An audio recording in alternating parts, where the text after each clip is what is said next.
അഭിവാദ്യരായ അതിഥികളെ, സംപൂജ്യരായ ഗുരുജനങ്ങളെ, പ്രിയ സഹപാഠികളെ, ഏവർക്കും എൻ്റെ നമസ്കാരം.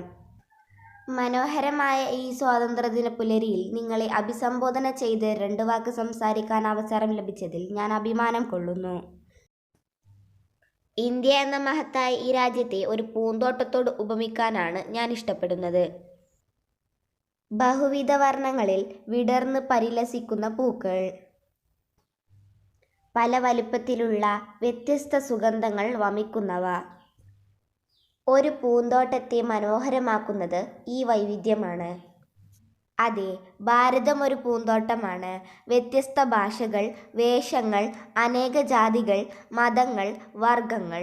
ഒരു മാലയിലെ മുത്തുകൾ പരസ്പരം കോർത്തു നിർത്തുന്ന ചരട് ഏതാണ്? മഹത്തായ പുരാതന ഭാരത സംസ്കാരമല്ലാതെ മറ്റൊന്നുമല്ല.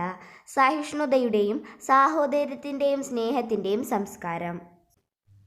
ബുദ്ധൻ്റെയും ഗാന്ധിയുടെയും വിവേകാനന്ദൻ്റെയും പാരമ്പര്യം. സംസ്കാരത്തിൻ്റെ ഈ മഹാപ്രവാഹത്തിൽ നിന്നും ഒരു കുമ്പിൾ വെള്ളം നമുക്ക് കോരിക്കുടിക്കാം. ഹൃദയം കുളിർക്കട്ടെ, ദിഷണ തെളിയട്ടെ. എല്ലാവർക്കും ഹൃദ്യമായ സ്വാതന്ത്ര്യദിനാശംസകൾ. ഈ കൊച്ചു പ്രസംഗം നിങ്ങൾക്ക് ഇഷ്ടപ്പെട്ടാൽ തീർച്ചയായിട്ടും നിങ്ങൾ ലൈക്ക് ചെയ്യാനും അതുപോലെ തന്നെ ചാനൽ സബ്സ്ക്രൈബ് ചെയ്തിട്ടില്ലെങ്കിൽ സബ്സ്ക്രൈബ് ചെയ്യാനും ഷെയർ ചെയ്യാനും മറക്കല്ലേ.